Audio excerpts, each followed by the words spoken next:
Hi, I'm Arthur Chu, a Jeopardy champion, writer, and public speaker, talking about how my being the most hated man on Jeopardy led me to where I am today. How do you become a champion? Many people think about winning as simply a matter of luck. And I have to say, there is an element of luck in winning. But top performers know that you give yourself every advantage. You go in with the right strategy. You execute flawlessly. You implement the use of systems. Let's welcome Arthur Chu. He's an 11-time Jeopardy champion, culture columnist for the Daily Beast, and recently a public speaker. Arthur, welcome. Thanks for having me. Thanks for being here. You've been behind the set. You know what goes on. Do the people that get on the show study Jeopardy strategy?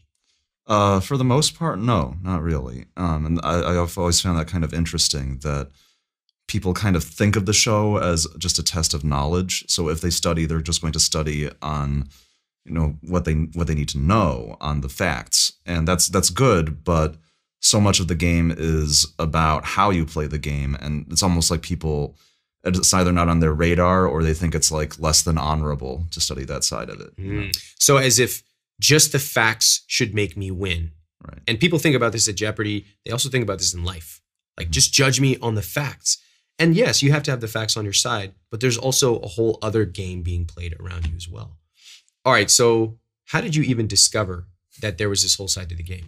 Really what it was I didn't feel confident. When they called me and told me I was going to be on the show, I asked myself, how good am I relative to the people I see on TV? And the answer was, I'm okay, but not great. And I just decided I really want to maximize my chances of coming home with something. So if I can't learn everything that I need to know, if I can't vastly expand my knowledge in like 30 days, what can I do? And I can, learn about the strategy behind the game.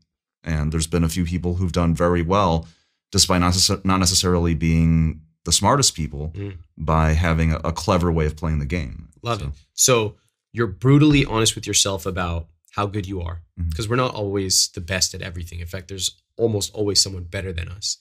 And you went and studied other people who had won.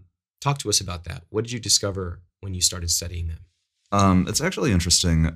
Ken Jennings is famous for being just kind of a Jeopardy savant. He's very naturally good at the game.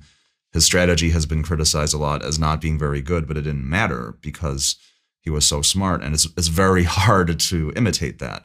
But an almost forgotten story was a year after Ken Jennings' epic run on Jeopardy in 2004, there was another guy named David Madden who was an extremely polarizing figure because he won 19 games of Jeopardy in a row.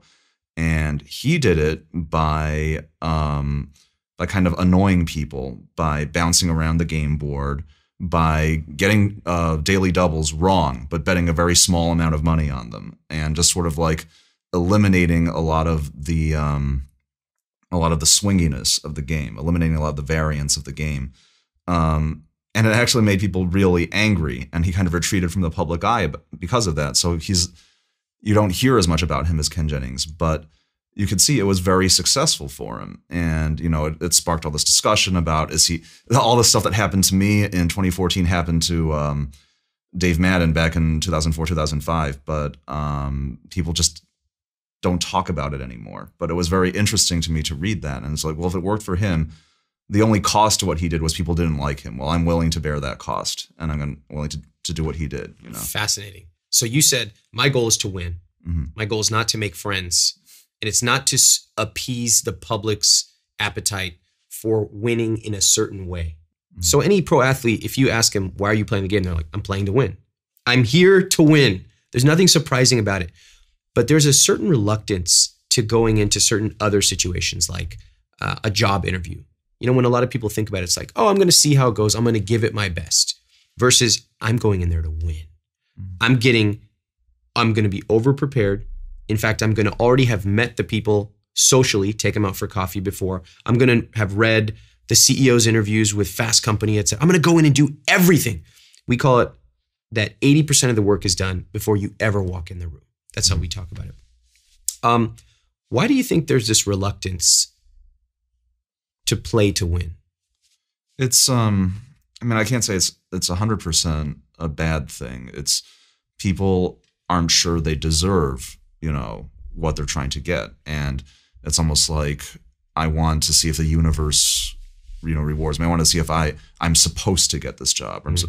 And to some degree, I can see that. I could say like the point of a job interview is not just to get the job, it's to get the right job. Right. But I feel like people kind of abdicate control over that to a degree that they have too much faith that the system is right. A job interviewer doesn't necessarily know whether it's the right job for you either. If you go and let chance play out, you might, lose your dream job just because of random stuff you didn't control that day. And one thing, this is a random story. I don't want to put her on the spot, but there was in the college championship in Jeopardy this year. This is like a perfect example. It came down to the finals, and this lady was in the lead. This girl was in the lead, and there was a guy just behind her. And she deliberately made a bet in Final Jeopardy where if both of them got it right, he would overtake her and he would win. And she actually said it was because he seemed to want it so much more than I did. Afterwards, she said, like, I felt like I'd already, I wasn't supposed to win. He was the one who was desperate to win. He was the one who cared so much about it. But he ended up getting it wrong, and she ended up getting it right, and she won anyway. And I was like, think about how self-defeating that mindset is. Like, you're both here for the same reason. You both have every reason to, try to win. You both need the money. You both are representing yourself and your school. But I was just thinking, like, this is a very intelligent, young lady. She wants to be a doctor. She's at Princeton, and she's already absorbed the script of like, oh, I'm going to try like 50%. I'm going to sabotage myself a little bit. And if I'm supposed to win, then the universe will like overcome that for me, And your angle was, let me give it all I've got. I'm here. I might as well give myself every advantage.